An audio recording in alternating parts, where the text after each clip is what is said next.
History often shouts about the dramatic ends of empires. We hear of barbarian invasions and catastrophic droughts, events that seem to explain everything. But what if the real story was whispered in ledgers, not written in blood? The silent killer of ancient trade networks was not always the sword or the storm. It was the tax collector. This investigation will reveal how the very systems built to fund civilizations became the reason for their economic collapse. You will understand a hidden pattern of decay that connects empires across continents and millennia. How could a policy designed to gather wealth end up destroying the source of that wealth? What invisible thread connects the fall of Rome, the fading of the Silk Road, and the quiet crisis of the Maya? When a society turns its lifeblood into a target, what is left to sustain its heart? Think of the Silk Road not as a single paved highway, but as a living, breathing web of pathways. A single bolt of Chinese silk reaching a Roman senator's villa was the final link in a chain of countless hands. It passed through nomadic caravans, oasis town markets, riverboat captains, and desert guides. This was a system built on something far more fragile than stone or timber. It was built on trust. A merchant in Samarkand would extend credit to a trader from Persia, trusting that next season, or the season after, the debt would be honored with goods from the East. Reputation was currency. A network of agents, translators, and guarantors formed an invisible scaffolding that held the physical movement of goods aloft. The same was true on the incense route, where frankincense and myrrh traveled from southern Arabia to temples across the Mediterranean, or on the bustling maritime circuits of the Mediterranean itself, where grain, olive oil, and pottery sailed between empires. These routes were the ancient world's internet, transmitting not just spices and silks, but ideas, technologies, and beliefs. They were the ultimate collaborative project. But collaboration requires a stable environment. It requires the confidence that the rules of the game will not suddenly change, that a journey undertaken will be worth the immense risk. The entire delicate architecture depended on predictable costs, safe passage, and the mutual understanding that everyone in the chain benefited from keeping the goods flowing. When that stability vanished, the web did not just slow down. It began to unravel from the inside out, strand by trusting strand. The state saw trade as a river of wealth to be tapped. For any ancient ruler, the primary purpose of taxation was straightforward: to fund the three pillars of power. The first was the army, the ultimate guarantor of security and conquest. The second was monumental building, the temples, palaces, and walls that projected divine favor and eternal strength.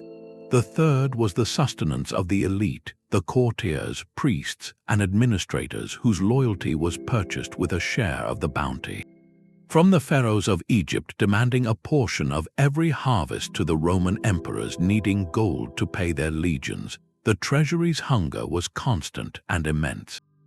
This was not a subtle economic policy. It was extraction, plain and simple. The goal was to pull as much value as possible from the land and its people and concentrate it at the center of power. Now stand in the sandals of a merchant on that same Silk Road. Your needs were utterly different. Your survival depended on two fragile things: predictability and safety. You needed to know with reasonable certainty what the tolls would be at the next mountain pass or river crossing. You needed assurance that the local garrison would protect your caravan from bandits, not simply demand an extra protection fee and look the other way. Your profit margins were not vast. They were calculated on thin sheets of papyrus or wax tablets, balancing the cost of camels, the wages of guards, the price of fodder, and the inevitable losses from spoilage or accident. A sudden, arbitrary tax could erase those calculations in an instant. This is where the silent conflict began. The state viewed merchants as a mobile treasury, a resource to be efficiently harvested. The merchants needed the state to provide the stable, predictable framework that made long-distance risk worthwhile. But when the state's hunger for revenue grew too sharp, it stopped being a guardian of the framework and became its most dangerous threat. The very entity meant to ensure safe passage could make the journey financially impossible.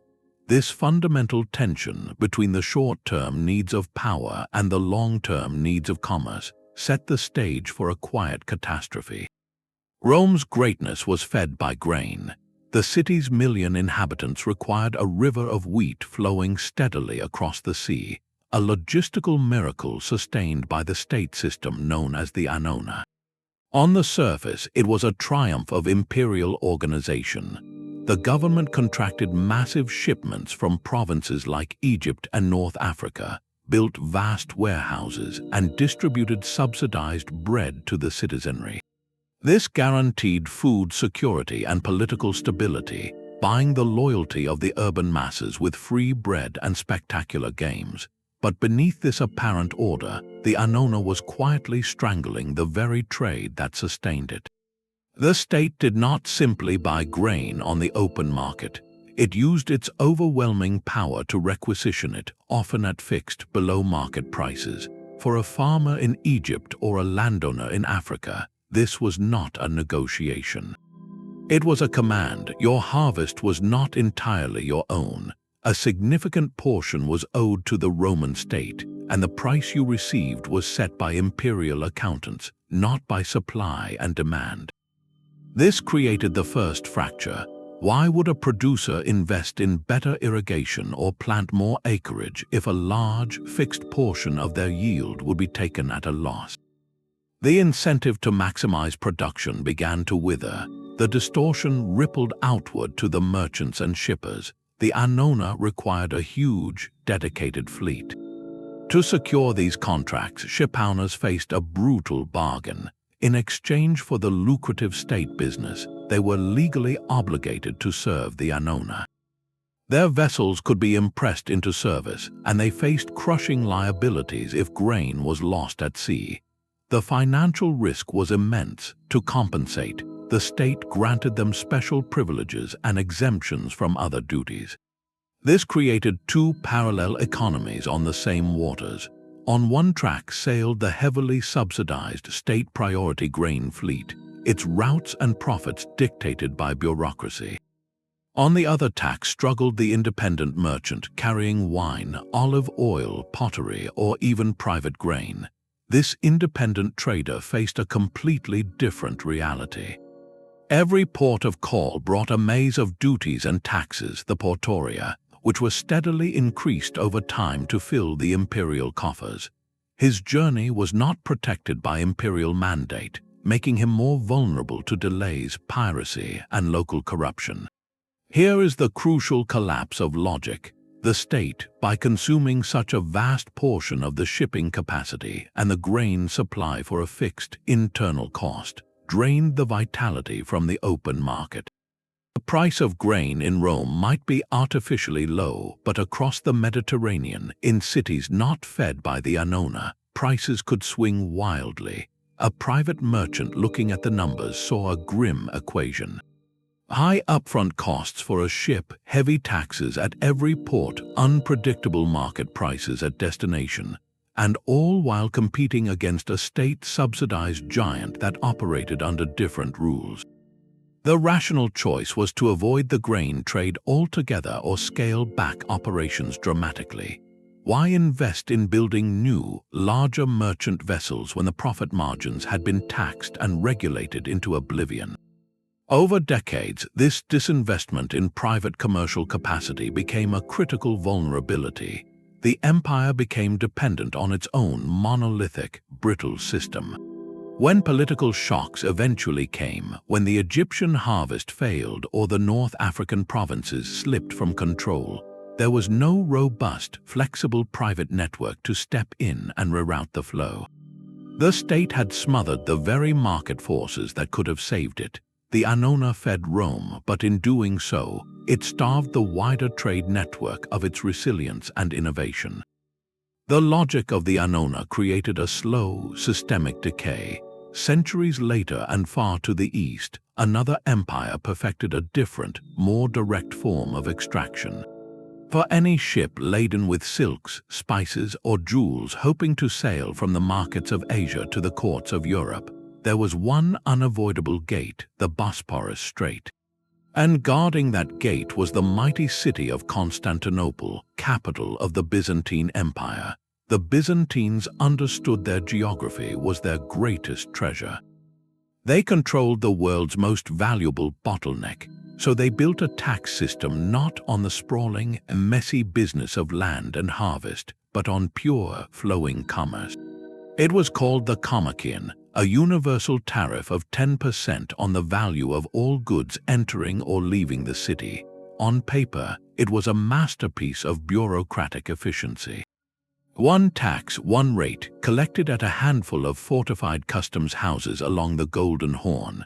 The treasury's coffers swelled with gold coin and exotic goods, funding the magnificent churches, the formidable walls, and the lavish court that made Constantinople the wonder of its age. But for the merchant staring up at those imposing towers, the Kommerkion was a calculated stranglehold. Imagine you are carrying a cargo of Persian carpets. You have already paid local tolls to leave your home region, hired guards for the overland journey, and bartered for safe passage through several territories. By the time your goods reach the docks of Constantinople, their value has already been marked up by all those accumulated costs. Now the imperial tax collector arrives. He does not just assess the original price of the carpets, he appraises their current market value in the city, a value inflated by the very journey you just completed. 10% of that higher value is now owed to the emperor before a single carpet can be sold or transported further. This was the genius and the cruelty of the system. The tax captured not just the product, but the entire risk and effort of bringing it to market. For high-value, low-bulk goods like silk or pepper, the 10% might be a painful but acceptable cost of doing business at the world's greatest marketplace. But for bulk commodities, for grain, timber, or ordinary textiles, that 10% could erase the profit margin entirely. So merchants began to run the numbers. Was it worth it to bring your Egyptian grain all the way to Constantinople, pay the Kommerkion, and then try to sell it competitively in the Black Sea? Or was it better to sell it earlier in the journey, perhaps in a smaller Anatolian port, and avoid the imperial toll altogether? Slowly, surely, the flow of goods began to bend away from the bottleneck. Ambitious traders started plotting long, arduous detours. They might sail around the entire coast of Anatolia, adding weeks to the journey but dodging the imperial customs officials.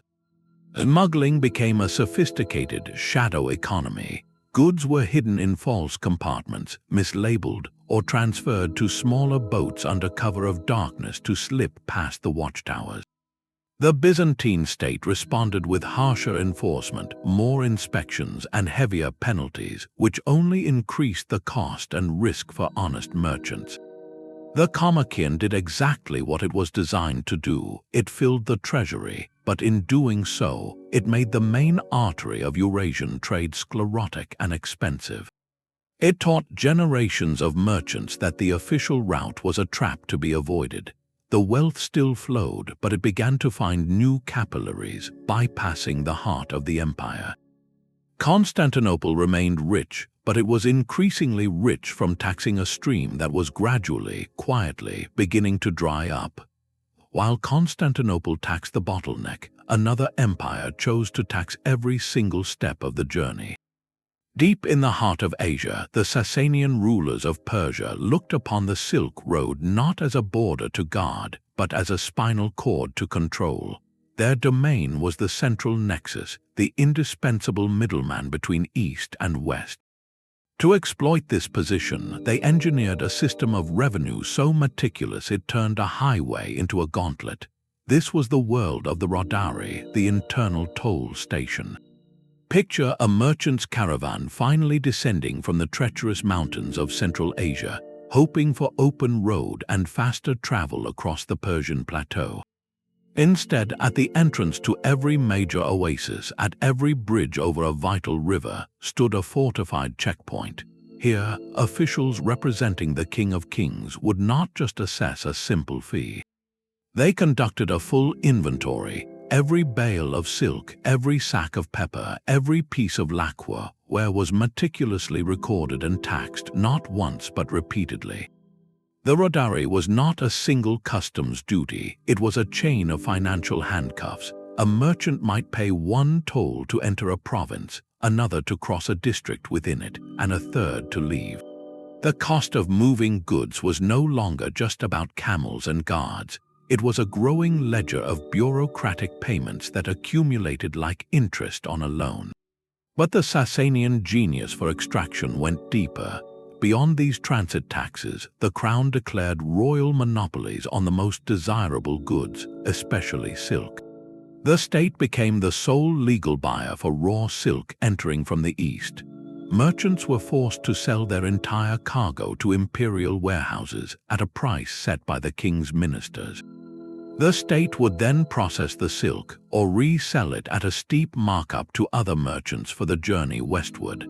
This simple mechanism captured nearly all the profit from the trade's most lucrative commodity. For a merchant, the calculation became disheartening. You risked your life and capital on a year-long journey from the frontiers of China, only to be compelled to surrender your prize asset at a fixed, often disappointing price the moment you reached Persian soil.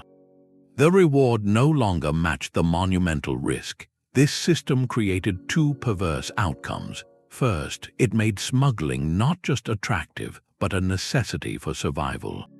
Desperate traders would attempt dangerous desert bypasses to avoid the official checkpoints, braving bandits and natural hardship to keep their goods out of the state's grasp. The official road, supposedly protected by the king's peace, became less traveled than the bandit-infested wilds because the king's tax collectors were a greater certainty than any highway robber. Second, it stifled any incentive for innovation or investment in the route itself.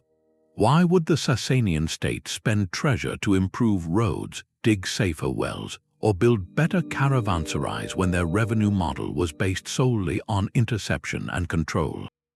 Maintaining a certain level of difficulty, in fact, kept merchants on the official path where they could be taxed. The system was brilliantly effective at filling the royal treasuries in the short term, yet it systematically poisoned the well of commerce it depended on. The Sassanians did not just tax trade, they commodified risk itself, turning the merchant's journey into a series of financial traps from which only the crown was meant to escape richer. The royal road, once a marvel of ancient logistics, became a slow-motion economic siege against the very people who gave it life. While the Sassanians turned their roads into toll corridors, a different form of control was taking shape far to the east, one that would grip the very essentials of life. In the bustling markets of Chang'an, the magnificent capital of China's Tang Dynasty, a merchant could trade in silks of impossible fineness and porcelain that sang with a clear ring. But two of the most fundamental commodities in any pre-industrial society, salt and iron, were conspicuously absent from the private stalls. They were not scarce. They were the exclusive property of the emperor. The Tang state had perfected the art of the monopoly, declaring that the production and sale of these critical goods were imperial privileges. Salt was not merely a seasoning, it was the only practical means of preserving food for the long winter months, an absolute necessity for survival. Iron was the backbone of agriculture and construction, the material of plows, tools, and nails. By seizing control of these pillars of daily life, the state guaranteed itself a river of revenue that flowed regardless of harvests or foreign wars. The system was brutally efficient. Licensed state officials managed salt wells and iron mines, setting production quotas and fixed high prices. Any private production was a grave crime. For a merchant caravan assembling on the outskirts of Chang'an, this policy created a profound distortion. the most reliable, high-demand bulk goods were simply off the table. You could not fill your wagons with salt from the Sichuan basins or iron tools from northern foundries to trade for Central Asian horses or Persian glassware. That entire segment of the economy was walled off, reserved to fund the dynasty's immense bureaucracy and military campaigns. To compensate, merchants had to focus on luxury goods like silk and ceramics, which carried higher risk and more volatile prices. But here, the Tang state applied a second, equally heavy hand through a system known as the guanshui, the transit tax. At every major gate, river crossing, and mountain pass along the Silk Road's eastern stretches, imperial customs stations awaited. Unlike a simple flat fee, these taxes were often calculated as a percentage of the goods' value, assessed by an official whose judgment was final. The journey from Chang'an to the western frontier became a financial obstacle course. A shipment of silk might be taxed upon leaving the capital's prefecture, again upon entering the next province, and a third time at the frontier garrison. Each inspection meant delays, each assessment an opportunity for arbitrary fees or demands for gifts to facilitate passage. The cumulative burden could easily erase a modest profit. This double bind, the removal of stable bulk trades and the heavy taxation of the remaining luxury traffic, quietly suffocated the commercial vibrancy at the very source of the Silk Road. Why would a merchant invest in a larger caravan or experiment with new routes when the state systematically claimed the safest profits and then taxed the daring ones into precariousness? The Tang dynasty, in its quest for financial security, inadvertently made long-distance trade a less attractive, more hazardous endeavor. The brilliant flow of ideas and goods that defined their golden age was slowly being choked by the very systems designed to fund its splendor. But the most corrosive innovation was yet to come. The empires we have seen so far, for all their heavy-handedness, still relied on their own bureaucracies to collect revenue. They set the rules, even if the rules were harsh. Yet there existed a practice that severed this last thread of official control, turning taxation into a predatory free-for-all. It was called tax farming, and it privatized the power of coercion. Here is how it worked. A state, often desperate for immediate cash, would auction off the right to collect taxes in a particular region or on a specific trade.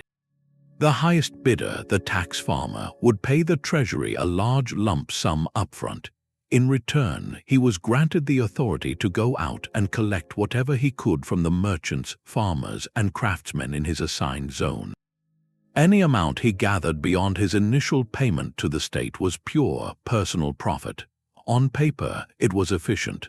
The state got its money instantly without the cost and trouble of maintaining a vast collection agency. The tax farmer assumed all the risk and handled the messy business of extraction. But the incentives this created were catastrophic for long-term commerce. The tax farmer was not a salaried official with a career to consider or a region to steward. He was an investor, and his investment had a very short timeline, often just a single year. His sole objective was to squeeze as much wealth as possible from his designated area before his contract expired. For a merchant caravan, this transformed a predictable, if burdensome, imperial toll into a terrifying lottery. You could arrive at a mountain pass you had crossed a dozen times before, only to find a new private operator in charge. This man did not care about the health of the trade route next season. He cared about recouping his massive upfront payment and then extracting a fortune for himself before the year was out. His demands were unpredictable, arbitrary, and often brutal. He might declare a new valuation on your goods, invent a previously unheard of fee for road maintenance, or simply detain your entire caravan until you paid an exorbitant fine. There was no higher official to appeal to because the state had already been paid. It had effectively rented out its monopoly on violence to the highest bidder. The tax farmers' enforcers were not disciplined soldiers bound by law. They were private thugs whose pay depended on their ruthlessness. This system created an environment of pure predatory uncertainty. How could any merchant calculate the cost of a journey when the tolls were set by a private individual whose profit motive was to maximize suffering? The rational response was not to pay more but to travel less, to hide goods, or to abandon certain routes entirely. Tax farming did not just tax trade, it weaponized unpredictability. It taught every trader that the official road was now the most dangerous place of all, because the very guardians of the gate had been replaced by profit-driven bandits wearing the crown's permission.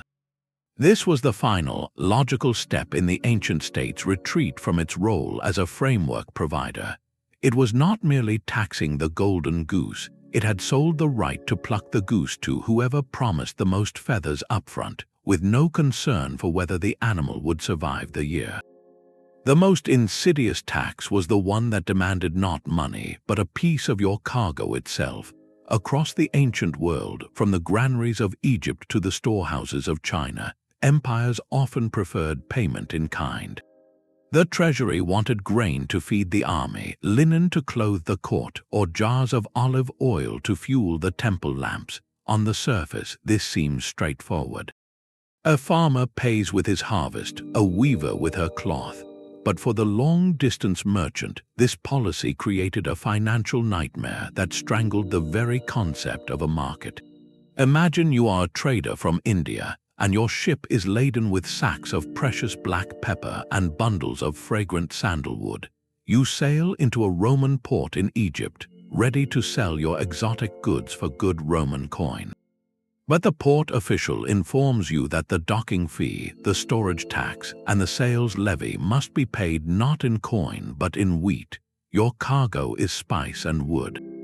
You have no wheat, so you are forced into a desperate two-step scramble. First, you must find a local buyer for your pepper, someone who has wheat, but you are not negotiating from a position of strength. Every buyer knows you are under pressure. They have the commodity you are legally required to obtain, so they can offer you a terrible exchange rate. You might have to sell a huge portion of your valuable pepper just to acquire a modest amount of common grain. Then, you must deliver that grain to the tax collector. This double transaction, this enforced barter, systematically bleeds value from your enterprise. The profit you calculated when you left India evaporates in the messy reality of converting luxury goods into bulk staples under duress. Now consider the opposite scenario. You are a local farmer in a province that must pay its annual tribute to the imperial capital in bolts of fine cloth. You grow olives, your wealth is in oil. To pay your tax, you must sell your oil at harvest time, when prices are lowest because everyone is selling.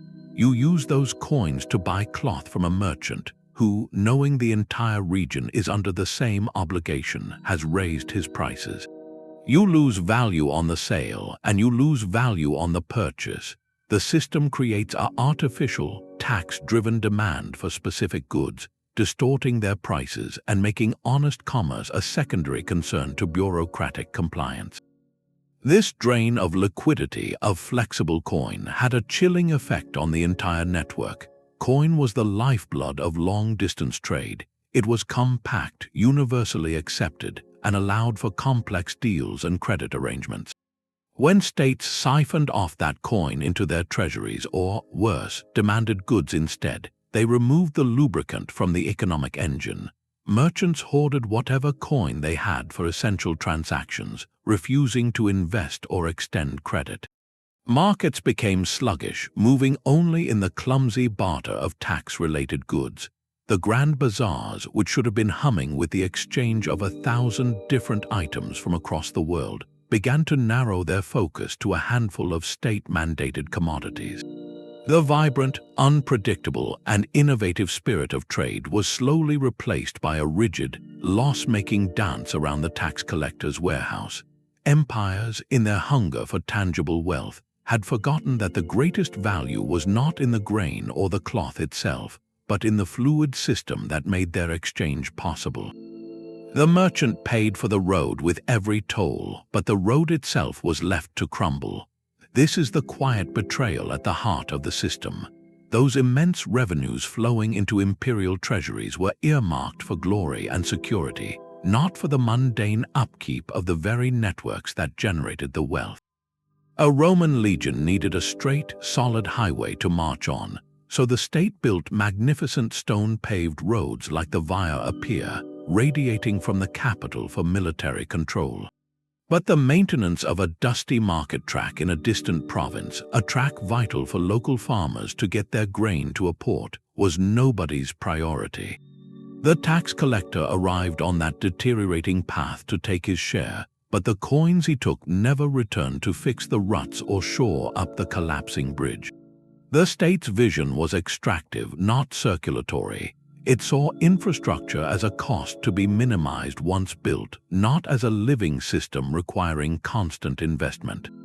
Ports silted up because dredging was expensive. Caravanserais, the vital roadside inns where merchants could find shelter and water, fell into disrepair because funding for their caretakers was diverted to more prestigious projects in the capital. The merchant was essentially paying a subscription for a service that was being systematically downgraded. The most dangerous decay, however, was not of stone and mortar, but of order itself. As the state focused its resources inward, guarding the palace and the frontier legions, it withdrew its protective presence from the hinterlands. The soldier who once patrolled a lonely stretch of desert road was recalled to a more pressing conflict. The naval galley that policed a coastal shipping lane was decommissioned to save money. Into this vacuum flowed piracy and banditry. What was once a managed route became a lawless zone. For a merchant, this transformed a calculated risk into a terrifying gamble. The risk premium, the extra cost he had to build into his prices to account for potential loss, skyrocketed. He now had to hire more and more expensive private guards. He might have to pay bribes to local chieftains for safe passage that the empire was no longer providing. Every one of these costs made his final goods more expensive and less competitive in distant markets. The tragic irony is complete. The state taxed trade to fund its protective capabilities, but then failed to deploy that protection to safeguard the trade. The merchant ended up paying twice, once to a treasury that provided nothing, and again to private enforcers in a landscape the state had abandoned. The road, in the end, did not just physically decay. It became a shadowy place where the social contract between merchant and empire had been utterly torn up, leaving only the harsh law of the wilderness and a balance sheet bleeding from costs that no tax could ever cover. The merchant's ledger now held two stark choices: pay the impossible price or vanish from the official road entirely. Faced with this reality, entire communities made a quiet, profound decision to retreat. When the cost of transporting grain to a distant city market was consumed by a dozen different tolls, why bother? Farmers began to grow only what their village could eat. Craftsmen produced simple goods for their immediate neighbors. The vibrant, interconnected economy that once spanned continents began to fracture into thousands of isolated, self-sufficient cells. This was not a rebellion with banners and shouts, it was an economic surrender. Societies turned inward, prioritizing resilience over riches. A town that once imported fine pottery from a region 300 miles away learned to make its own crude but functional ceramics. A region that exported surplus wool stopped breeding large flocks because the tax on moving the fleece made the effort pointless. This retreat into localism was a rational act of self-preservation, but its collective effect was a silent catastrophe for the empire. The long-distance trade arteries that carried wealth, ideas, and innovation began to atrophy from disuse. The state's revenue model, built on taxing the flow, was now starving because the flow itself was drying up at the source. Yet human ingenuity abhors a vacuum. If the official route was a trap, a shadow highway would emerge in the darkness. This was the birth of the professional smuggler, not as a rogue, but as a logical alternative entrepreneur. Smuggling evolved from a desperate act into a sophisticated, parallel economy. These networks operated on trust and secrecy with their own codes, hidden routes, and secure way stations. They used mountain trails unknown to imperial cartographers, sailed to secluded coves instead of official ports, and established clandestine markets in border forests. Their great advantage was simplicity. They charged one fee for safe passage outside the state's grasp, bypassing the entire labyrinth of official tolls and inspections. For a merchant, hiring a smuggling guide was often cheaper and more predictable than braving the legal gauntlet. This shadow system bled the treasury in two ways. First, it directly diverted goods and the taxes they would have generated. Second, and more dangerously, it legitimized an alternative power structure. The smuggler lord who controlled a mountain pass became the real authority there, not the distant emperor. He provided the safety and predictability the state had promised but failed to deliver, earning loyalty and wealth that should have flowed to the capital. The state, in its relentless pursuit of revenue through control, had inadvertently created its own greatest competitor, a decentralized, agile, and untaxable network that thrived on the very oppression it sought to escape. The official map of the empire still showed great roads and bustling ports, but an invisible map was being drawn in the wilderness, one that charted the slow, steady leakage of power from the center to the edges it could no longer reach or comprehend. When the roads grew too dangerous and the tariffs too steep, the merchant turned to the only asset left, his own community. Across continents, trading diasporas formed tight-knit networks bound by kinship, faith, and shared custom. The Sogdians of Central Asia, the Jewish communities of the Mediterranean, and the Armenian merchants of the Near East became the lifeblood of long-distance exchange, operating with a trust that transcended political borders.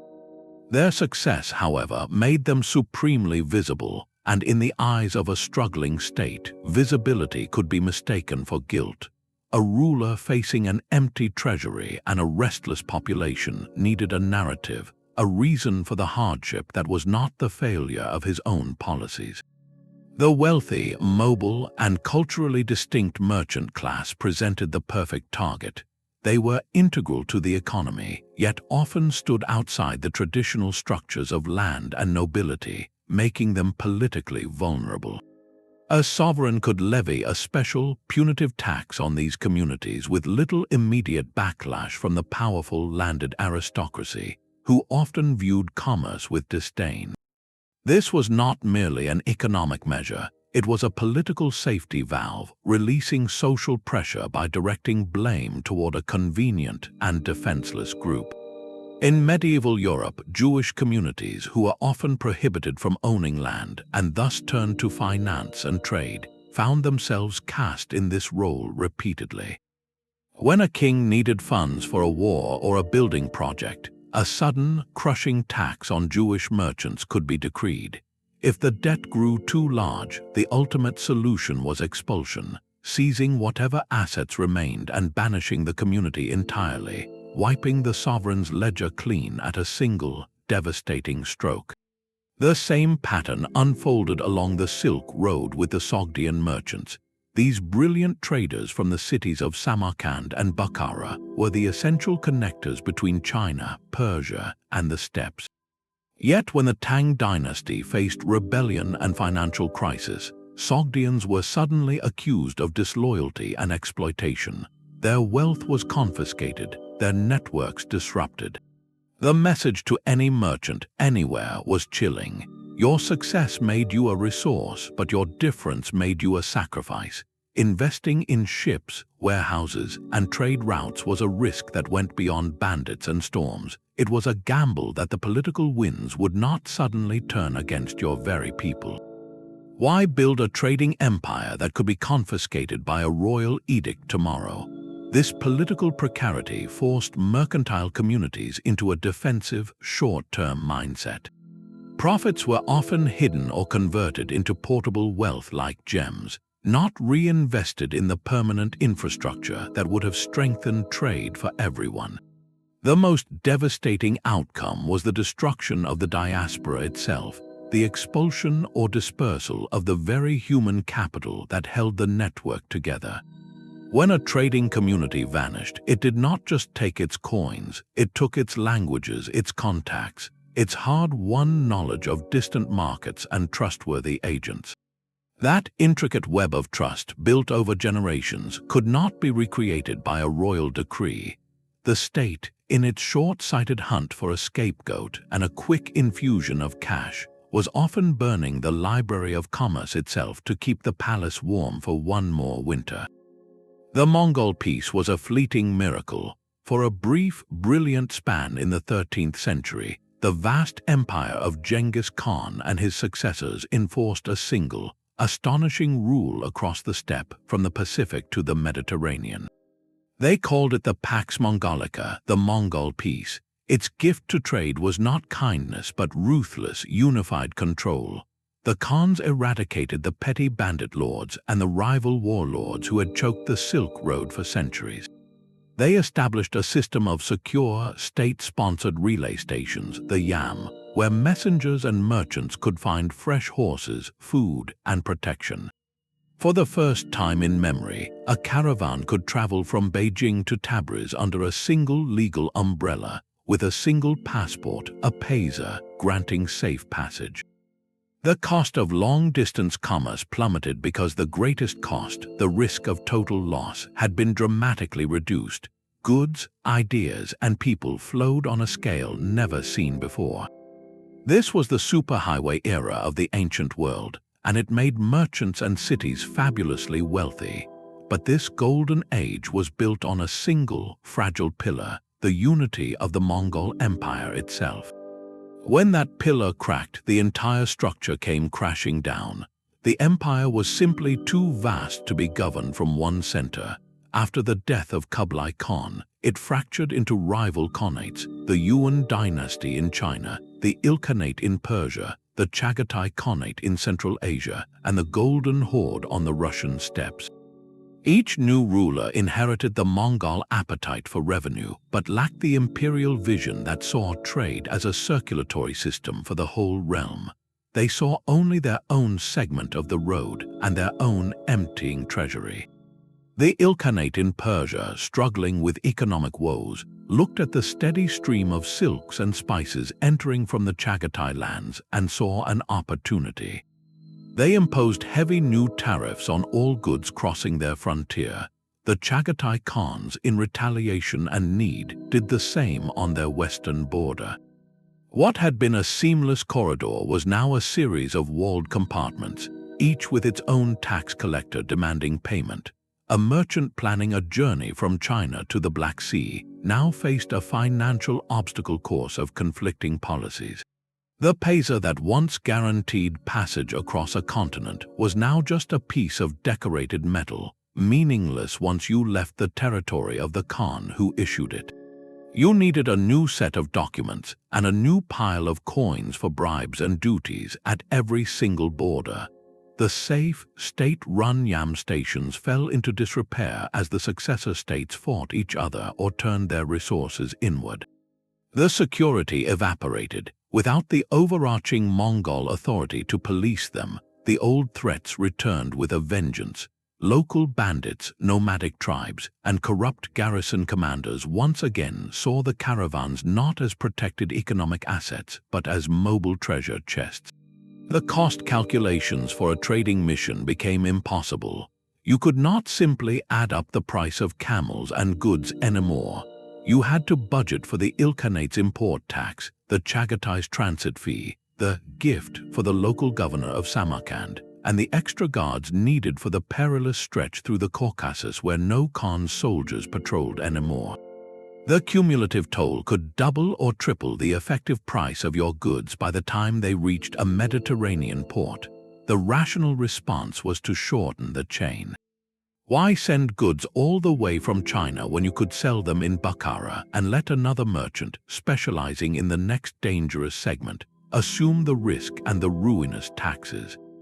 Long-distance trade fragmented into a series of shorter, disconnected hops. The through route was dead. This was the slow death, not with a bang, but with 1,000 ledger entries. The Pax Mongolica had proven that when barriers fell, commerce and culture could flourish spectacularly. Its collapse proved the opposite, that the reimposition of barriers was a form of economic suffocation. The successor states, in their desperate grab for revenue, killed the very golden goose that the unified empire had created. The Silk Road did not vanish overnight. It simply became, once again, too expensive, too dangerous, and too complicated to be worth the gamble for all but the most desperate or specialized traders. The world shrank back into regional spheres, and the light of that unprecedented connection faded, leaving behind legends of a time when the world was one road. Across the ocean, a different kind of currency grew on trees. In the lush rainforests of the classic Maya world, wealth was not measured in gold or silver, but in the bitter, coveted seeds of the cacao tree. These beans were far more than a luxury. They were money itself, a unit of account used to pay for goods, settle debts, and compensate labor. A rabbit might cost 10 beans, a slave 100. Cacao was also the sacred drink of kings and gods, a frothy, spiced beverage consumed in elaborate rituals that connected the ruler to the divine. This dual role, as both sacred symbol and hard currency, placed an unimaginable burden on the landscape and the people who tended it. Cacao trees are fragile, requiring specific shade, humidity, and soil conditions, meaning they could only be cultivated in certain regions, like the fertile river valleys of what is now Belize and Guatemala. City-states located in the drier central lowlands, where great pyramids rose toward the sky, could not grow this essential resource. They had to acquire it through trade or force. So the demand from royal courts became an insatiable pull, a constant need for tribute. Outlying villages in the cacao zones found their entire economic purpose redefined by distant powers. Their harvest was not primarily for their own use or local barter. It was a tax obligation, paid in sacks of beans to the arriving officials of a city like Tikal or Calakmul. This system of tribute extraction created a dangerous fragility. The health of the entire regional network depended on the steady, sustainable flow of beans from these specialized groves. But the elites in the glittering capitals were not thinking about sustainability. They were thinking about prestige, ritual necessity, and political power. The need for cacao to fund state projects and ceremonies kept increasing, pushing the producing regions to maximize short-term yield, perhaps at the expense of the long-term health of the orchards. When the natural limit was reached, when a drought stressed the trees or a blight reduced the harvest, the tribute demands did not adjust. They were fixed, a debt that had to be paid. This could only lead to hardship for the growers and a shortfall for the court. The response from the powerful city-states was not to negotiate, but to escalate. If trade could not guarantee enough cacao, then control of the land itself became the ultimate objective. The Maya world descended into a series of devastating wars, not just for territory or glory, but explicitly for cacao groves. Inscriptions on stone monuments boast of kings setting fire to rival cities and seizing their prized cacao lands. Warfare became an economic strategy, a brutal attempt to secure the source of money itself.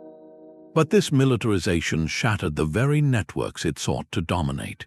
The trade routes that once carried cacao, along with jade, obsidian, and salt, were now battlefields.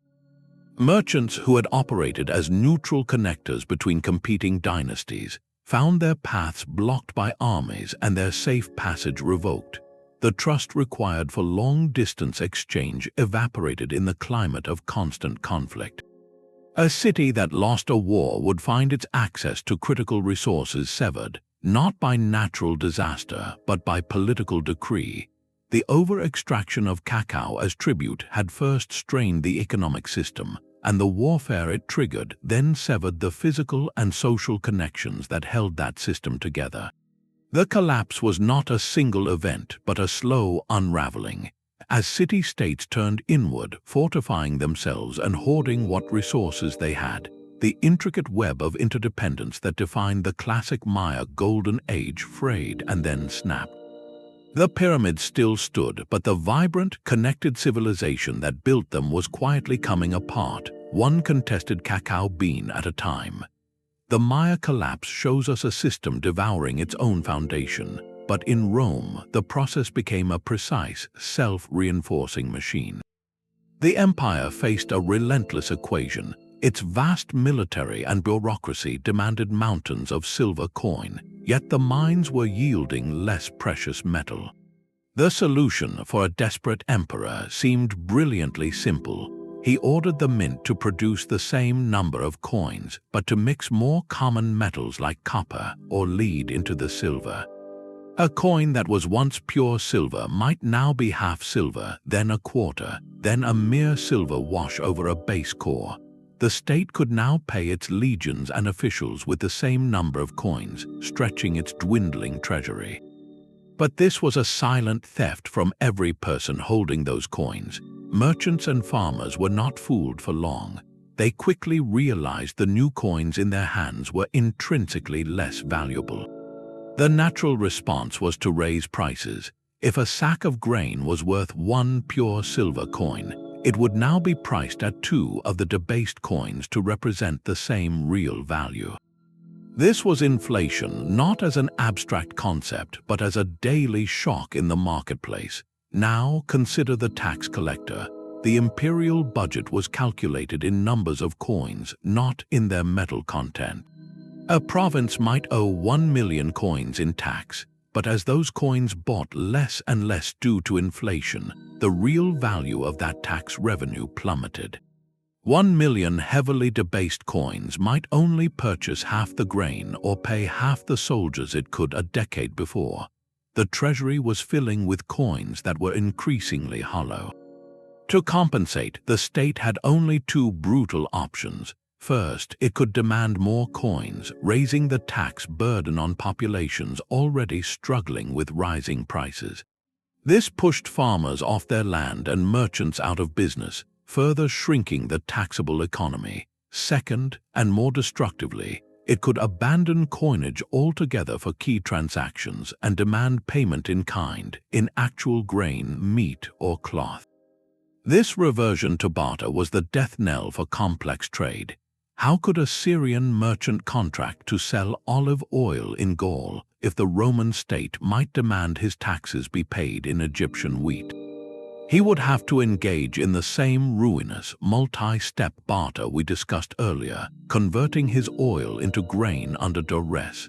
This vicious cycle accelerated with terrifying speed.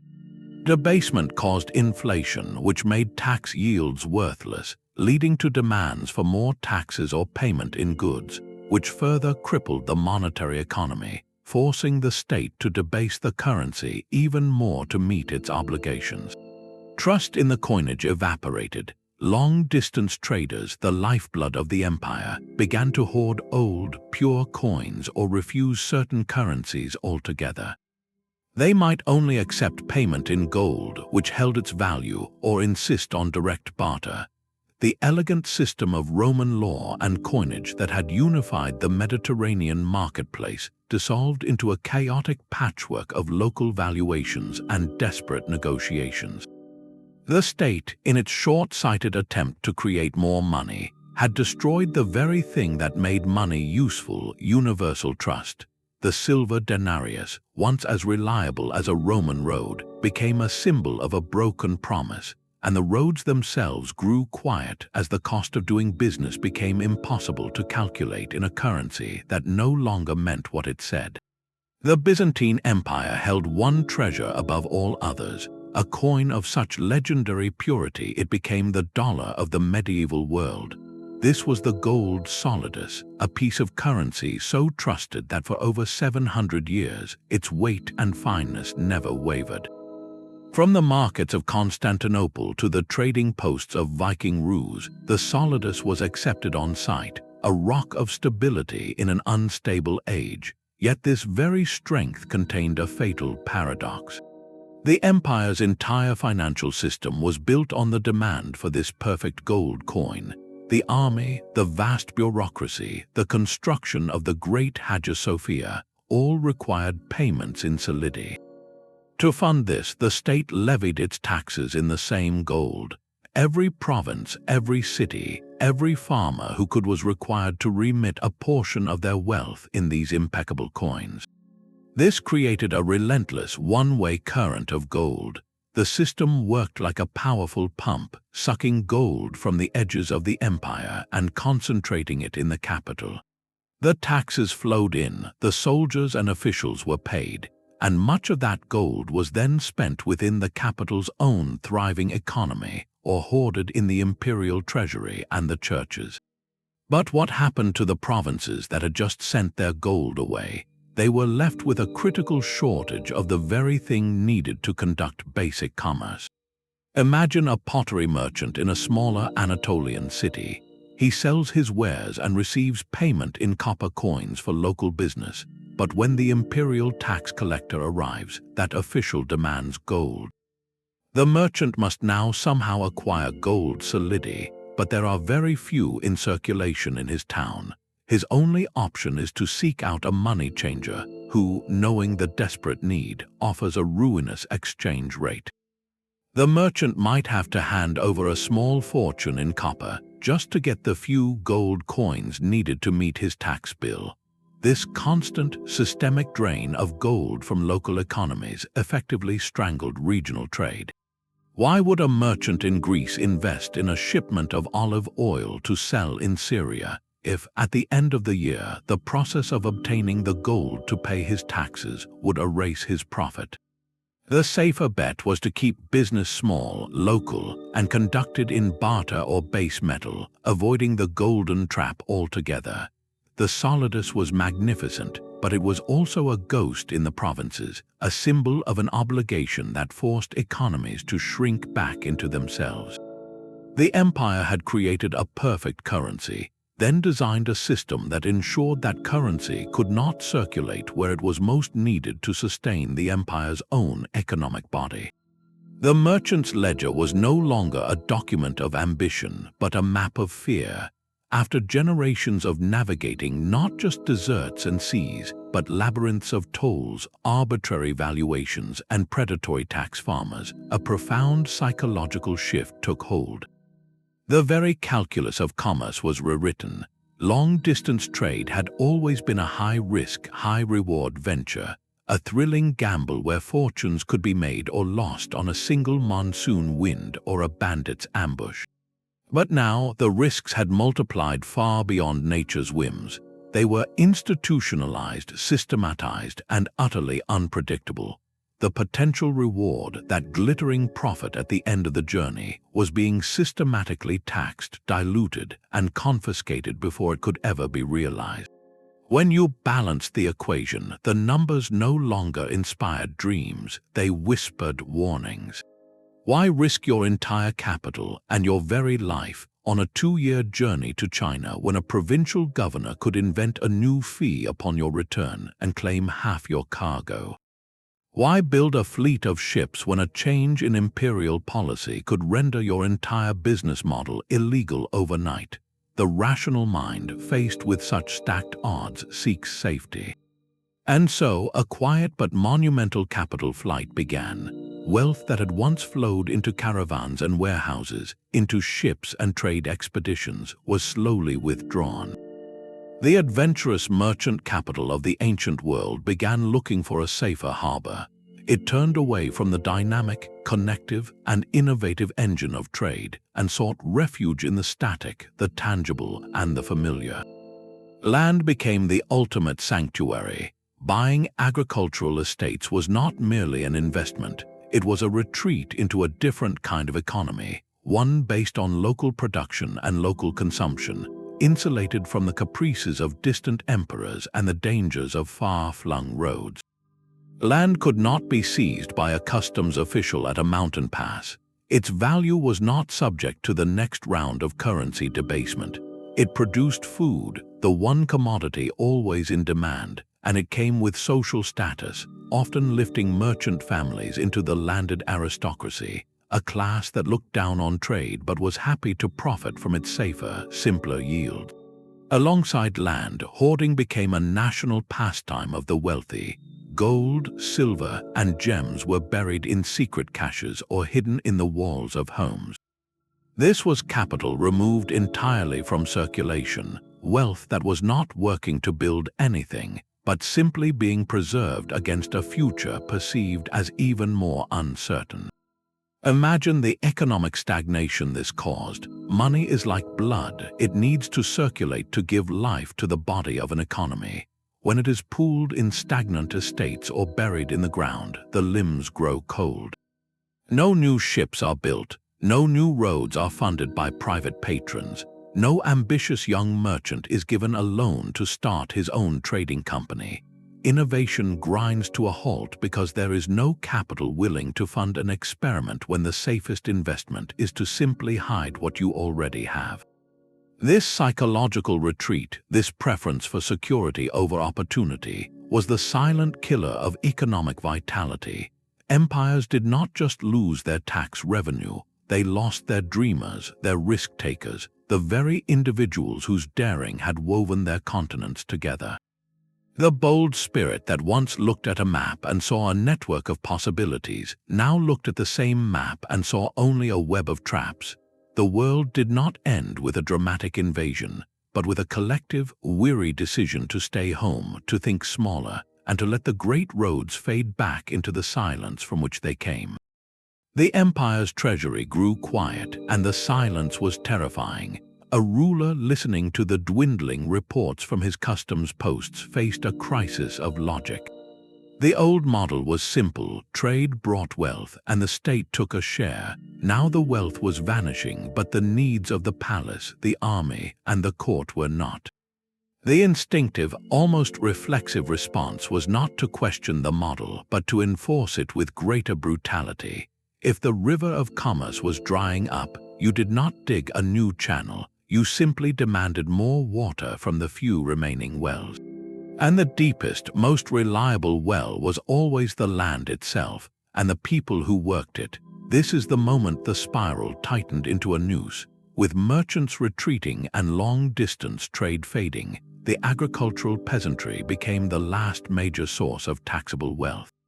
The state's machinery, built for extraction, now turned its full, crushing weight onto the countryside. Tax rates on land and harvest were increased. Corvée labor demands, the obligation for peasants to work on state projects like roads or canals for free, were extended.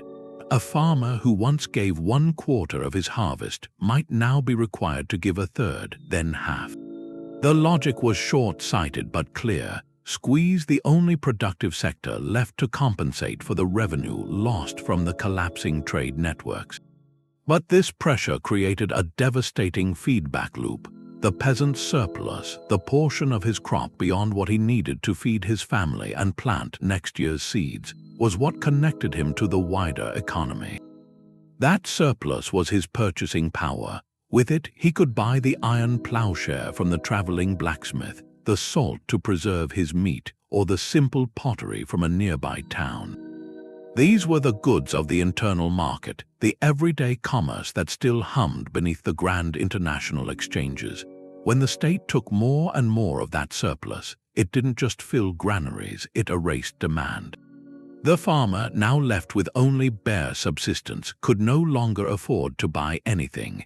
The blacksmith found no one could pay for his tools. The potter saw his stalls grow empty. Local markets, once vibrant with small-scale trade, began to wither. The contraction accelerated from both ends. Long-distance trade had already made luxury goods and exotic materials scarce and expensive. Now the very market for basic, locally produced goods was evaporating because the primary consumers, the peasants, had been fiscally hollowed out. The economy didn't just slow down, it imploded. The state, in its desperate attempt to maintain its revenue, had effectively taxed its own internal market into oblivion. It was like a farmer, desperate for water, cutting down the last trees whose roots held the soil and moisture, ensuring the next drought would be a permanent desert.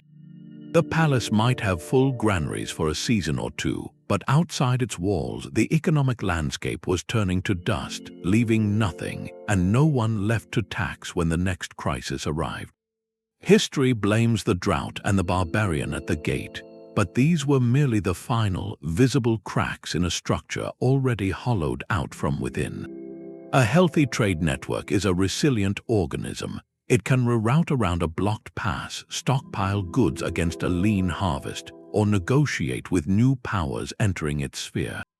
Its strength lies in its flexibility, the diversity of its routes, and the depth of its participants' capital. The networks we have traced possessed none of these qualities by the time the climate turned or the armies marched. They were brittle, exhausted, and financially bled white.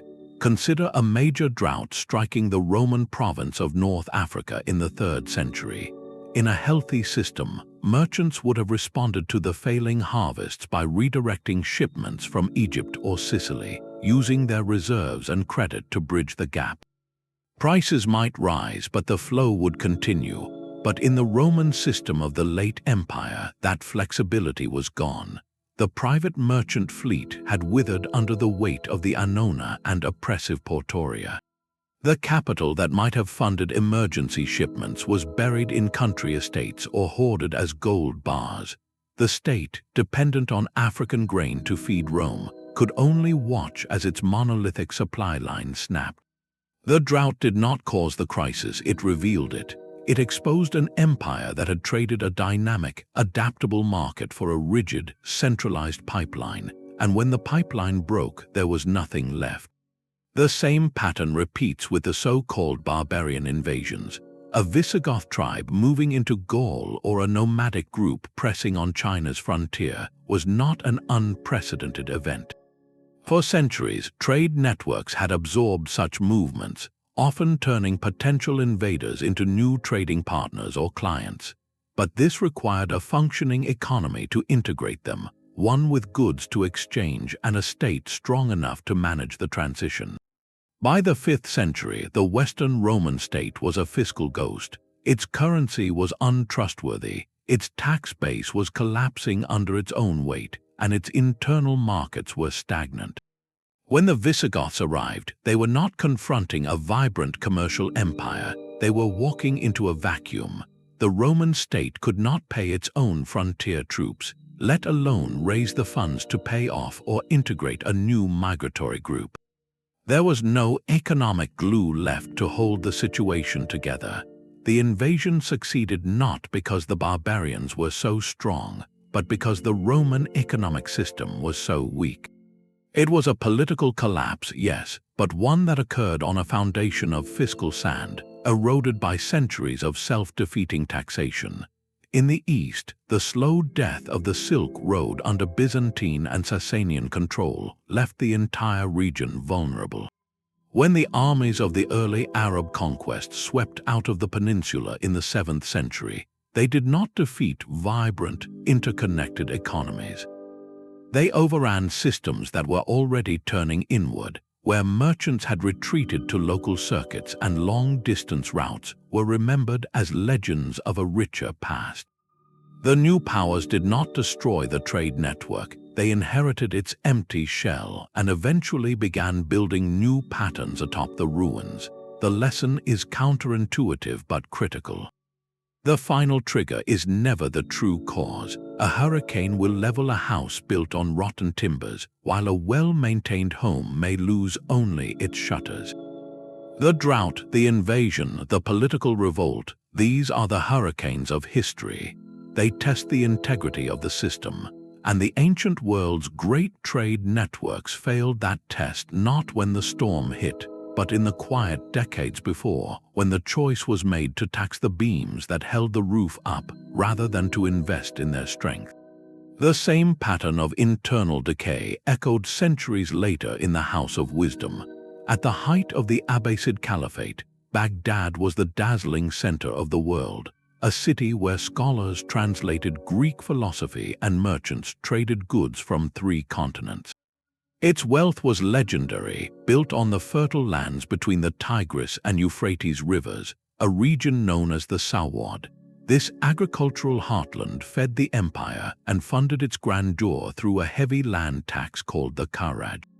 Initially, this system worked. The tax revenue was immense, flowing into Baghdad to build libraries, palaces, and a sophisticated bureaucracy. But the caliphate's ambitions required more than just administrators. They required an army utterly loyal to the ruler, not to tribal or regional loyalties. The solution was the Mamluk system, the purchase of slave soldiers from the steppes of Central Asia.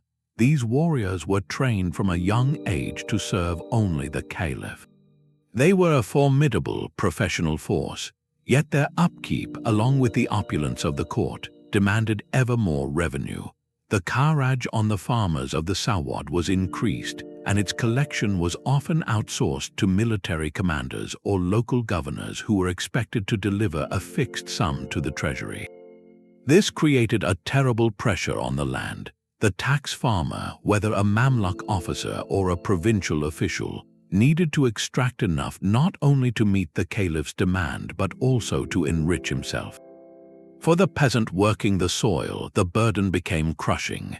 When you know that the majority of what you grow will be taken, the incentive to maintain complex irrigation canals or experiment with new crops vanishes.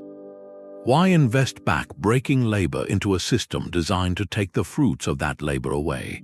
Slowly, the intricate network of canals that made Mesopotamia a breadbasket began to silt up and fall into disrepair. Agricultural yields started to decline. This was the first quiet fracture.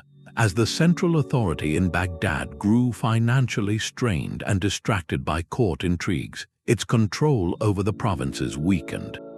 Powerful military governors, often Mamluk commanders themselves, began to rule their territories as virtually independent states.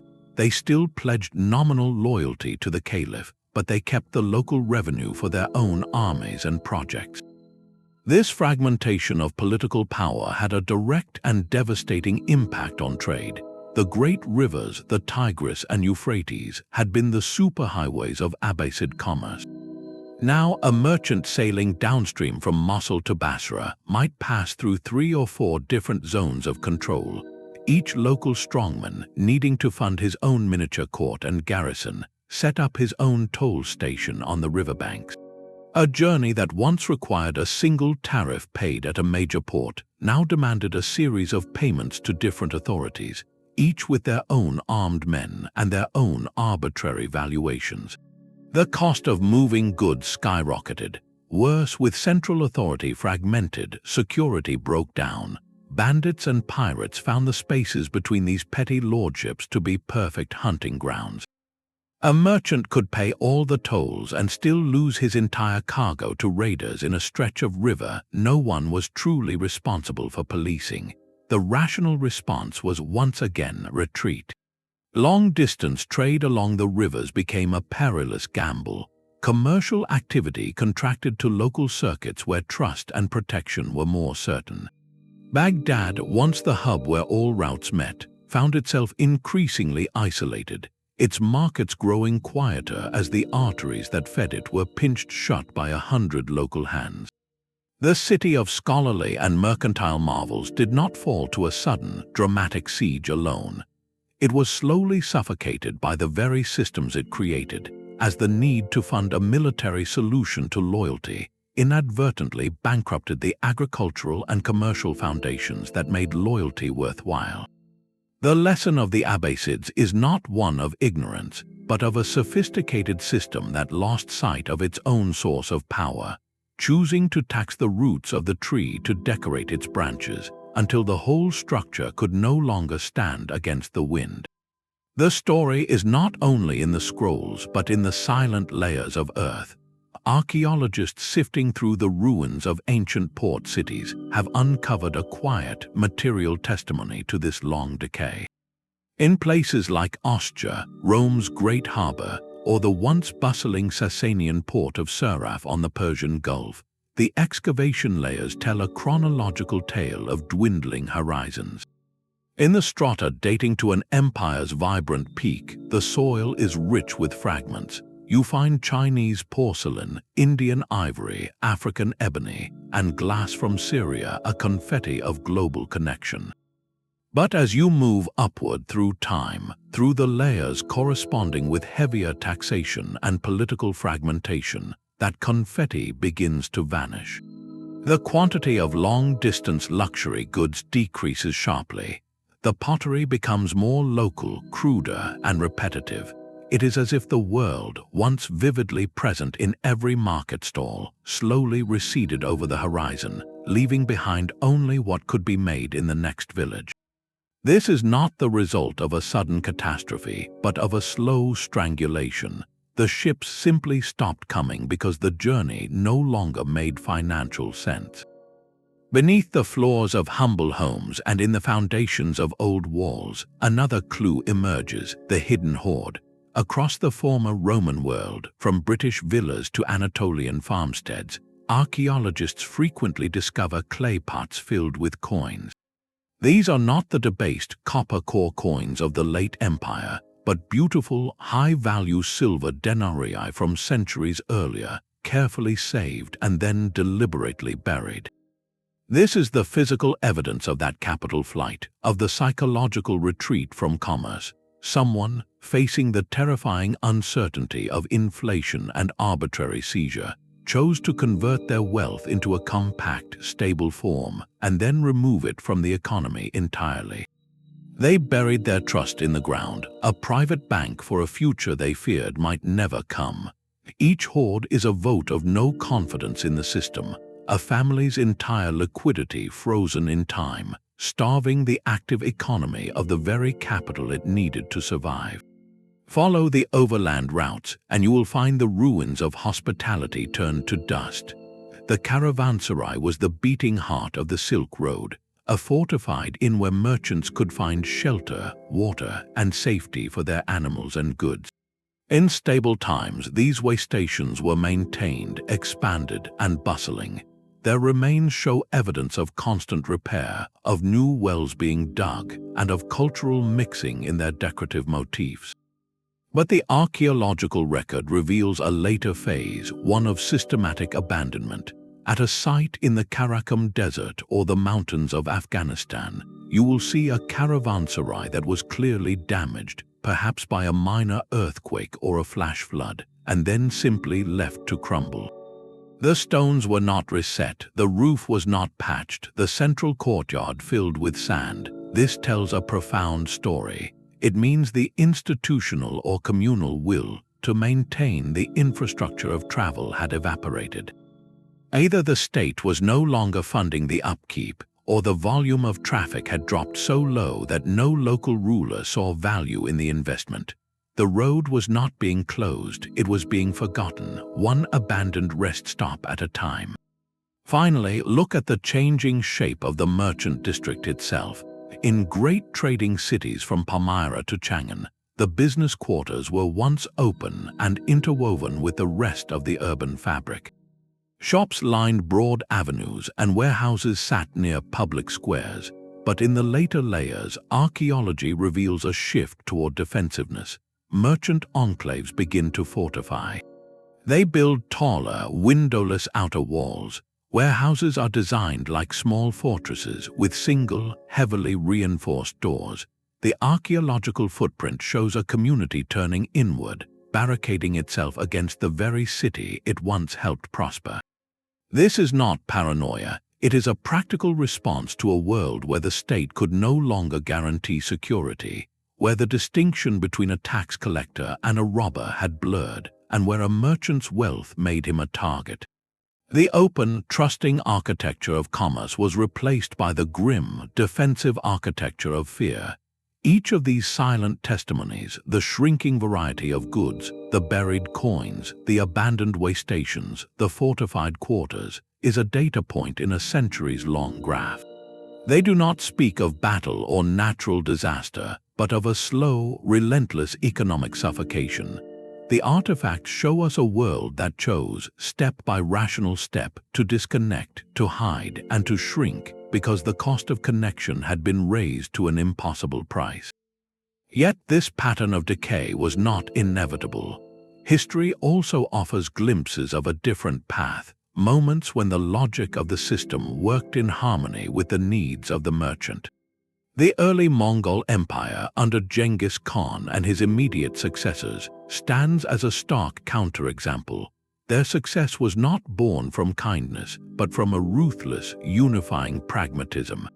They understood that a wealthy empire required wealth to flow, so they eradicated the internal bandits and rival warlords who choked the steppe highways.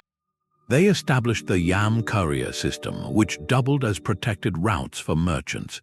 Most importantly, they imposed a single, predictable law across a continent. A merchant with a paisa, a passport of safe conduct, could travel from Beijing to the Caspian Sea under one legal umbrella. The tax burden, while present, was standardized and relatively low compared to the patchwork of extortion it replaced. The Mongol genius was in providing the one thing merchants valued above all else: a drastic reduction in risk. They did not tax the road into oblivion. They made the road so safe and reliable that the volume of trade exploded, generating more than enough revenue from a lighter touch. Similarly, look to the vast monsoon-driven network of the Indian Ocean. For centuries before European arrival, this was a realm of commerce governed not by a single empire, but by a loose, organic consensus. Arab, Persian, Indian, Chinese, and later Swahili merchants sailed its routes. There was no central authority to impose crushing tariffs or monopolies. Instead, port city-states competed for business by offering favorable terms, secure harbors, and fair adjudication of disputes. Taxes were modest and predictable, often a simple percentage fee for docking and market access. The real regulation came from the monsoons themselves and the shared commercial culture that developed across the waves. Reputation was everything. A merchant who cheated in Malacca would find his name blacklisted in Hormuz. This environment of low barriers and high trust allowed merchant capital to flourish. Traders reinvested profits into larger ships, forming sophisticated partnerships that spanned oceans. Innovation in navigation and ship design thrived because the rewards of successful trade were not immediately confiscated by a distant treasury. The common thread in these successful systems is not the absence of rules, but the presence of the right kind of rules. They prioritized security, predictability, and relatively low transaction costs. They understood, either by instinct or by design, that the state's interest was best served by nurturing the golden goose, not by plucking it daily. In these environments, trust became a tangible asset, and the merchant's ledger transformed from a document of fear into a blueprint for boundless possibility. The mechanism of this quiet collapse was not a sudden explosion, but a slow, corrosive drip. Ancient tax systems did not fail because they were weak, but because they were too effective at their primary goal, short-term extraction. They operated as a relentless series of filters, each one straining out a little more vitality from the flow of commerce until only stagnation remained. The process began with the sheer weight of the rates themselves. Whether it was the Byzantine 10% or the Sassanian chain of tolls, the cumulative burden directly attacked the merchant's profit margin, the fundamental reason for undertaking a journey. Yet high rates alone were not enough to kill a resilient network. The true poison was in their unpredictability. When tax farming privatized coercion, or when a local official could invent a new fee on a whim, it transformed a calculable business expense into an incalculable gamble. This uncertainty was a tax on the mind, paralyzing long-term planning and investment. Why build a ship for a voyage whose final cost you cannot possibly estimate? Corruption acted as a multiplier, embedding this unpredictability into every transaction. A bribe demanded here, a gift required there. These were not just extra costs, they were signals that the rules were malleable and that protection was a commodity, not a right. This environment naturally diverted capital away from productive, connective ventures. The rational place for wealth was not in a caravan or a warehouse, exposed to such capricious predation, but in the silent safety of land or a buried pot of coins.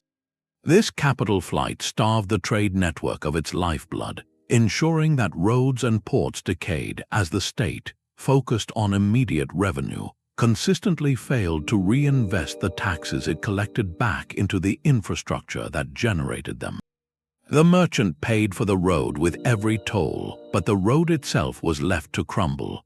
Each of these factors, high rates, unpredictability, corruption, and disinvestment, worked in concert to achieve one devastating outcome. They systematically increased the transaction costs and risks of doing business over long distances. When the costs and risks climb and the potential profits shrink or become impossible to forecast, the profit motive itself begins to evaporate.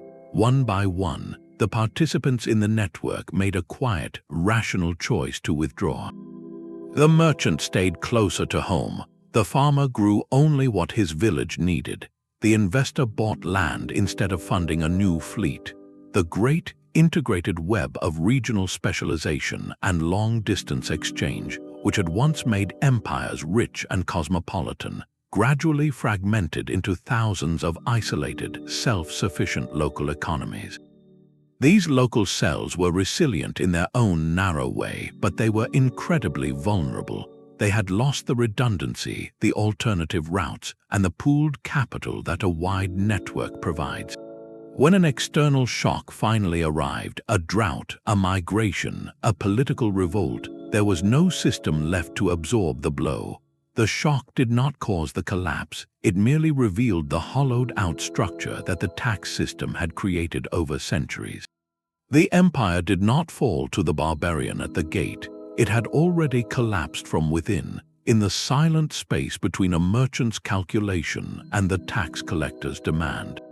The ruins we walk among are monuments to a slow, internal unraveling. The true collapse of these ancient networks was not a single, thunderous event, but a quiet, relentless process of self-strangulation. While history books highlight the dramatic invasions and natural disasters, the deeper story is one of fiscal choices that eroded the foundation from within, long before the walls were breached.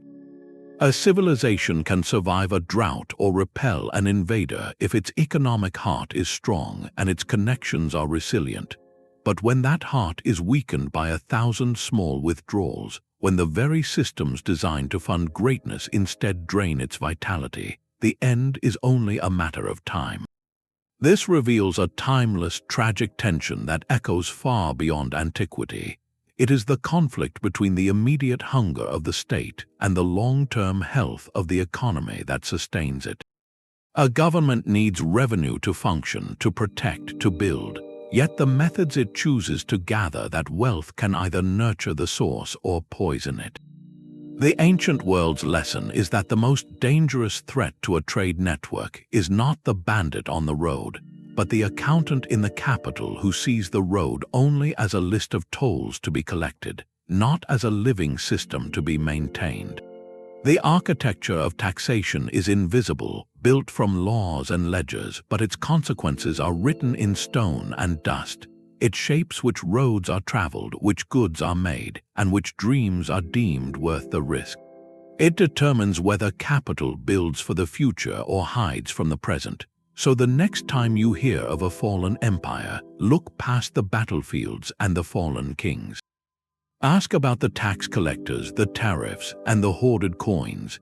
Ask how the lifeblood of commerce was quietly diverted until nothing was left to sustain the body of the civilization. History's grandest collapses often begin not with a shout, but with the silent turning of a page in a ledger. We would love to hear your thoughts. In the comments, consider this: what invisible systems in our own world today might be quietly shaping the future for better or for worse?